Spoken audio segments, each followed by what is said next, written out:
అందరికీ నమస్కారం. Welcome to Myra Media. సార్వత్రిక ఎన్నికలకు రంగనాంగం సిద్ధమవుతుంది కాబట్టి ప్రతి పార్టీ రాజకీయ వ్యూహాలకైతే మాత్రం మరి పదును పెడుతున్నాయి. అంతేకాకుండా ఎన్నికల ప్రచారాలకైతే సిద్ధమవుతున్న తరుణంలో వైఎస్ఆర్సీపీ మాత్రం ఈ నెల 27 నుంచి మేము సిద్ధం అంటూ బస్సు యాత్రలు ప్రారంభిస్తున్న తరుణంలో ఎలా ఉండబోతుంది, జగన్మోహన్ రెడ్డిని ప్రజలు ఏ విధంగా ఆదరించబోతున్నారు, స్పందన ఎలా ఉంటుందనే అంశం మీద మనతో మాట్లాడటానికి వైఎస్ఆర్సీపీ సీనియర్ నాయకులు ముక్కు వెంకటేశ్వర రెడ్డి గారు మనతో ఉన్నారు. నమస్కారం అండి వెంకటేశ్వర రెడ్డి. నమస్తే కూడా సార్. మనం చూస్తున్నాము ఎన్నికల ప్రచార సభలు అయితే ఇక స్టార్ట్ అయిపోయినాయి.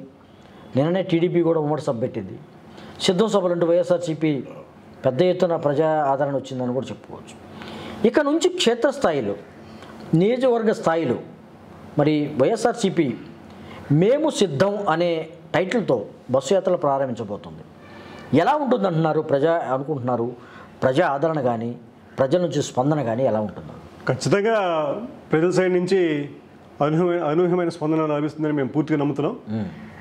ఎందుకంటే ఇప్పుడు గతంలో 2019కు ముందు జగన్మోహన్ రెడ్డి గారు ప్రజల్లోకి వెళ్ళారు. నాకు ఓటేయండి, ఓటేస్తే నేను ఏదైతే ఈ జీవితంలో నిరూపించుకోవాలనుకుంటున్నానో అది నేను ఖచ్చితంగా చేసి చూపిస్తాను, ఒక రాజకీయ నాయకుడు కానీ క్లియర్గా ఆయన నన్ను నమ్మి ఓటేయండి అని చెప్పారు. ఇప్పుడు ఆయన క్లియర్గా ఏం చెప్తున్నారు? నేను చేసిన పని కరెక్ట్గా ఉంది, నేను చేసిన పాలన బాగుంది అని అనిపిస్తేనే ఓటేయమని క్లియర్గా చెప్తారు ఆయన.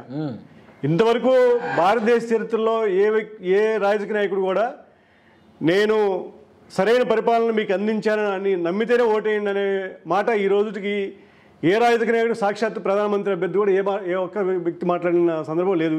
ఇది చరిత్ర. ఓకే.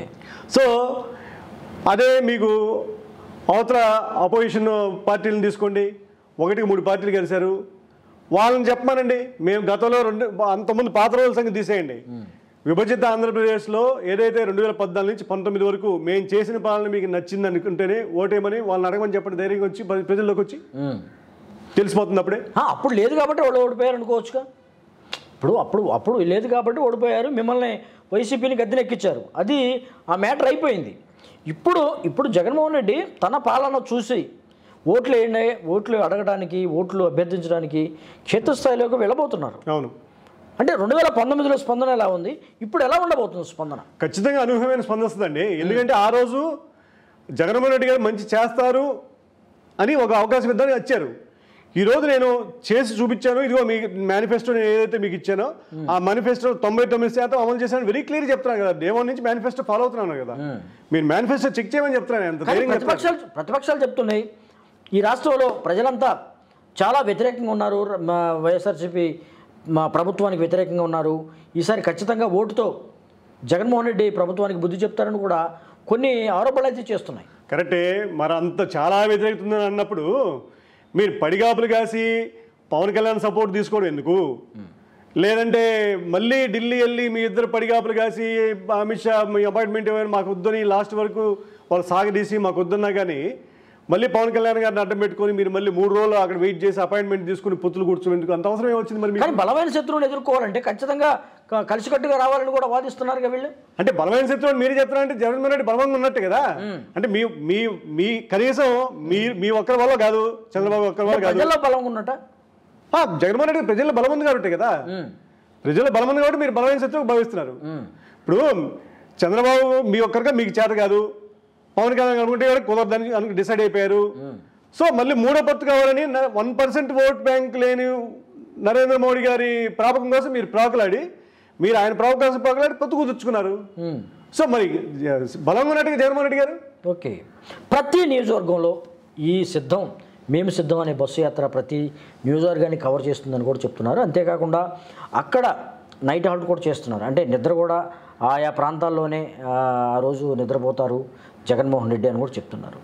అంటే ఏంటి అసలుకి, అంటే ఎలా, అంటే క్షేత్రస్థాయిలోకి వెళ్తే ప్రజా సమస్యలు తెలుస్తాయనా ఏంటి అసలు? దాని వెనుకున్న వ్యూహం ఏంటి? ఖచ్చితంగా అండి. అసలు జగన్మోహన్ రెడ్డి గారి పార్టీ పుట్టిందే సమస్యల్లోంచి పుట్టింది. ఆయన వ్యక్తిగత సమస్యలు అవనివ్వండి, తర్వాత దాన్ని బేస్ చేసుకొని ప్రజా సమస్యలు తెలుసుకుంటూ ఆయన ఒక రాజకీయ నాయకుడు ఎస్టాబ్లిష్ అయ్యి అపోజిషన్ లీడర్గా ప్లస్ 150 సీట్లతో తమ్మింగ్ మీద ముఖ్యమంత్రిగా ఎస్టాబ్లిష్ అయ్యారు. సో ఇప్పుడేంటంటే ఇంకా ఒక బలమైన శక్తిగా ఎదగాలనే ఉద్దేశంతో క్షేత్రస్థాయికి వెళ్ళి ఇంకా ఏమన్నా నేను ఆ 99% అమలు చేసిన ఇంకా 1% ఏం డ్రాబ్యాక్ ఉంది చూసుకొని చెక్ చేసుకొని మళ్ళీ దాన్ని సరి చేసుకొని మరీ సరైన పాలన అందిద్దామనే ఉద్దేశంతో మళ్ళీ ఆయన క్షేత్రస్థాయిలోకి వెళ్తున్నారని మేము నమ్ముతున్నాం. సో దానిలో భాగంగా ఈ కార్యక్రమం తీసుకున్నారని మేము పూర్తిగా నమ్ముతున్నాం. అనుకోండి. ఓకే, గతంలో జగన్మోహన్ రెడ్డి ఒక మాట చెప్పాడు, నేను ఈసారి మళ్ళీ వస్తే ఎవరికి కూడా పథకాలు అందలేదు, లేకపోతే నాకు ఇల్లు రాలేదు, నాకు అది రాలేదు, ఆ సంక్షేమ పథకం అందలేదు, ఎవరైనా వేలొస్తే అక్కడ సంబంధిత కలెక్టర్లదే బాధ్యత అని కూడా చెప్పి ఉన్నారు. ఇప్పుడు ఎన్నికలకు వెళ్తున్నారు, చాలామందికి అంటే సంక్షేమ పథకాలు రాలేదు, లేకపోతే లబ్ధిదారులు కొంతమంది తీసేశారని కూడా చెప్తున్నారు. ఒకవేళ అటువంటి సిచ్యువేషన్ ఎదురైతే ఎలా ఉండబోతుంది అనుకుంటున్నారు, ఎలా ఎదుర్కోబోతుంది మీ ప్రభుత్వం? కరెక్టే, క్లియర్గా ఆయన అదే కదా అప్పుడు అంతకుముందు ఏదైనా ఇష్యూస్ వచ్చినప్పుడు కెలామిటీస్ వచ్చినప్పుడు ఆయన వెళ్ళి క్లియర్గా చెప్పారు, నేను మళ్ళీ వచ్చేటప్పటికి ఇదిగో నా అర్హులైన వ్యక్తి ఎవరైనా ఉంటే ఆ వ్యక్తి ఏ ఒక్క చేయకూడదు, నాకు ఎత్తకూడదు, నాకు ఈ పథకం అందలేదని సో చెప్పడం జరిగింది. ఇంకా ఏమన్నా మిగిలిపోయాను అనుకోండి, ఇప్పుడు ఈ క్షేత్రస్థాయి పర్యటన వల్ల ఇప్పుడు అక్కడ ఉన్న ఎమ్మెల్యే ఎంపీ అభ్యర్థులు కానీ ప్లస్ సెకండ్ గ్రేడ్ నాయకులు కానీ ప్రజలతో కానీ అందరితో మమేకడం వల్ల ఏమవుద్ది, ఇంకా సమస్యలు ఎక్కువ తెలుసుకోవడానికి అవకాశం ఉంటుంది. సో అవి మళ్ళీ నెక్స్ట్ రెక్టిఫై చేయడానికి వీలవుద్ది కదా. సో దానిలో భాగంగా ఆయన క్షేత్రస్థాయి పర్యటనకి వెళ్తున్నారు. సో ఎన్నికల పర్యటనతో పాటు ఇంకా క్షేత్రస్థాయి సమస్యలు ఏమైనా ఉన్నాయనుకోండి తెలుసుకోవడానికి వీలవుద్ది కదా. ఓకే, ప్రతిపక్షాలు మాత్రం ఖచ్చితంగా విమర్శిస్తున్నాయి. ఈ రాష్ట్రంలో ఇసుక దోపిడీ, మట్టి దోపిడీ, నీళ్ళ దోపిడీ చాలా చేశారు, చాలా రాష్ట్రాన్ని ఏకంగా 30 సంవత్సరాలకి వెనక్కి తీసుకెళ్లారని కూడా చెప్తున్న తరుణంలో ప్రజల నుంచి మీరు అనుకున్నట్టు స్పందన వస్తుంది అనుకుంటున్నారా? ఇప్పుడు ఏమండి వీళ్ళు ప్రతిపక్షాలు ఏదో అంటారు చూడండి, ఆడలేక మధ్యలో కూడా అన్నట్టు. సో వాళ్ళు ఏదో ఇంకా వాళ్ళు అసలు ప్రజలు మీరు అపోజిషన్ లీడర్స్ని ఒకటే అడగండి, ఎంతసేపు ఆయన అది చేశాడు ఇచ్చేసాడు అలా చేశాడు ఏది ప్రూవ్ చేయమనండి.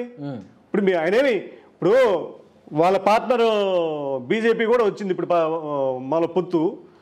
సో అలాంటి ఏమైనా జరిగితే ఎంక్వైరీ వేసుకోవచ్చు కదా, ఆయన ఎంక్వైరీకి ఏమి అడ్డం రాదుగా. ఇప్పుడు మీలాగేమి సిబిఐ మన రాష్ట్రంలో రావడానికి వీల్లేదని జియో ఏం తీసుకురాదుగా. ఎంక్వైరీ అనేది మీ రాష్ట్ర ప్రభుత్వం వేయాలి, ప్రతిపక్షాలు ఏవుగా. ఇప్పుడు మేము అవినీతి చేయలేదు మేము అంటున్నాము, అవినీతి చేయలేదు అనేది సాక్షాత్ ప్రజలకు కూడా తెలుసు. సో మీరు ఆరోపణ చేస్తున్నారు, ఆరోపణ చేసినప్పుడు ప్రూవ్ చేయాల్సిన మీది అంతే కదా.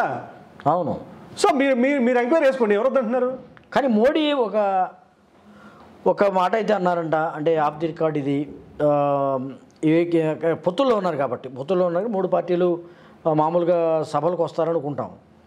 కానీ నిన్న జరిగిన చిలకలూరు సభలో చాలా తక్కువగా బీజేపీ జెండాలు కనిపించాయి. బీజేపీ అసలు వచ్చిందా లేదా అనే డౌట్తో బీజేపీ నాయకులను అడిగారంట. కరెక్టే అండి, ఒకవేళ అలా అడిగింది నిజమే అయి ఉంటే ఇదంతా బహిరంగం. ఇప్పుడు మీకు బీజేపీ వాళ్ళకి మామూలుగా ఎంత 0.84% ఓటు వచ్చింది మొన్న.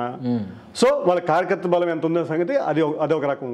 ప్లస్ ఇంకోటి, చంద్రబాబు గారు ఎవరినన్నా పొత్తు కలుపుకుంటే ఆ పార్టీని బలపడిస్తారా? ఎప్పుడన్నా చరిత్రలో విన్నారు అది? ఇప్పుడు ఆయన ఎంతసేపు ఆయన అవసరాల కోసం ఆ పార్టీని వాడుకుని మళ్ళీ ఎన్నికలు అయిపోయిన తర్వాత వాళ్ళని పక్కకు పెట్టేసి మళ్ళీ వాళ్ళని కంప్లీట్గా ఎదగనీయకుండా చేయడం ఆయన నైజం. సో మీకు మోడీ గారికి ఆయనతో పొత్తుకోవడం ఇష్టం ఉందా ఏంటి? అందుకే ఆయన ఏంటి ఇప్పుడు వచ్చారు. ఇప్పుడు సపోజ్ నిన్న సభ జరిగింది వాళ్ళది, ప్రజాగణమని సభ పెట్టారు. ఆయన మార్కెట్ చేసుకోవడం, ఆయన ఏదైతే చెప్పాలనుకున్నారో అది చెప్పడం, ఆయన ప్రభుత్వం మోడీ గారి ప్రభుత్వం ఏం చేసింది చెప్పారు తప్పితే చంద్రబాబు గారిని ముఖ్యమంత్రి చేయాలని కానీ లేకపోతే మా పొత్తు ఇంకా బలపడాలి కానీ ఎక్కడన్నా తెలుగుదేశం పార్టీ అనే ఒక్క వరుడు కూడా ఆయన చెప్పలేదు. చంద్రబాబుని ముఖ్యమంత్రి చేయాలి మళ్ళీ ఈ రాష్ట్ర అభివృద్ధి కోసం ఆయన ఎక్కడ చెప్పలా. ఎందుకంటే ఆయన రాష్ట్ర అభివృద్ధి కోసం రాష్ట్రంలో కానీ దేశంలో కానీ డబుల్ ఇంజన్ సర్కార్ రావాలని కూడా మోడీ ప్రస్తావించారు. మోడీ అయితే సరే ఆయన ఏదో ముఖస్థుతి కోసం మాట్లాడారు తప్పితే చంద్రబాబు గారి పరిపాలన గతంలో ఎలా చేశారు లేకపోతే చంద్రబాబు గారి నైజం ఏంటి ఆయనకు పూర్తి తెలుసు. ఇప్పుడు ఆయన పార్టీని ఎస్టాబ్లిష్ చేసుకోవడంలో భాగంగా వికసిత భారత్ అని ఒక స్లోగన్ తీసుకున్నారు వాళ్ళు. వికసిత భారత్ అంటే ఏంటి, డెవలప్మెంట్ అనేది వాళ్ళు చెప్పేది ఒక యాంగిల్. వాళ్ళేంటి ఇప్పుడు మన నార్త్లో వాళ్ళకి పార్టీ బేస్ ఉంది కానీ సో మన సౌత్లో బేస్ అనేది బాగా తక్కువ. ఏదో కర్ణాటకలో ఉంది కొంత, మిగిలిన మనకి తెలంగాణలో కానీ లేదంటే తమిళనాడు కానీ వాటిని కంపేర్ చేసుకుంటే మన ఆంధ్రప్రదేశ్లో ఏమీ లేదు. సో దానిలో భాగంగా వికసిత భారత భాగంగా కనీసం ఏదైనా 2-3 సీట్లు వచ్చినాయి అనుకోండి, వాళ్ళకి లాభమే కదా. ఎలాగో చంద్రబాబు పొత్తు కోసం పాకులాడుతున్నాడు, దానిలో భాగంగా వాళ్ళు వెళ్ళటం. కానీ చంద్రబాబు ఏదో అద్భుతమైన అద్భుతమైన పరిపాలన చేయగలడే సంగతి ఆయన నమ్మట్లా. సో మీరు అనుకుంటున్నట్టు ఈ బస్సు యాత్రల ద్వారా అంటే మీరు ఏదైతే అనుకున్నారో అంటే ప్రజల దగ్గరికి వెళ్ళటం, ప్రజలని ఓట్లాడటం అనే కార్యక్రమంలో మీరు దీంట్లో ఈ బస్సు యాత్రల ద్వారా సక్సెస్ అవుతారనుకుంటున్నారా? ఖచ్చితంగా. ఎందుకంటే నన్ను నమ్మి ఓటేయమని పోయినసారి అడిగారు ఆయన. సో ఇప్పుడు నా పరిపాలన చూసి ఓటేయమంటున్నారు. ఆల్రెడీ మీకు సంక్షేమ పథకాలు కానీ అభివృద్ధి పథకాలు కానీ అది అమలు చేసేలేని సంగతి అందరికీ తెలుసు. అది ఓకే, రేపు దాన్ని ఏమి ఎవరు వంకబెట్టలేరు. వీళ్ళేదో ప్రతిపక్షాల్లో విమర్శించడం తప్ప. ఇప్పుడు మీకు ప్రతిపక్ష పార్టీల్లో కొంతమంది కార్యకర్తలు ఉంటారండి, వాళ్ళని అడగండి మీరు.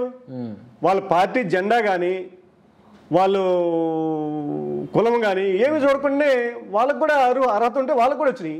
తెలుగుదేశం పార్టీ కార్యకర్తలకు కూడా వచ్చినాయి, జనసేన పార్టీ కార్యకర్తలకు కూడా సంక్షేమ పథకాలు కానీ అందినాయి క్లియర్గా. సో సక్సెస్ అవుద్ది అంటున్నారు. ఖచ్చితంగా. ఇది ముక్కు వెంకటేశ్వర రెడ్డి గారు చెప్తున్నారు. ఏదైతే మేము సిద్ధం అనే టైటిల్తో బస్సు యాత్రలు ప్రారంభిస్తున్నటువంటి వైసీపీ మరి ప్రజల్లో కానీ ప్రజల స్పందన కానీ చొరగని ఖచ్చితంగా వచ్చే ఎన్నికల్లో విజయం తీరానికి చేరుకుంటుందని కూడా చెప్తున్న పరిస్థితి. నమస్కారం అండి. నమస్తే.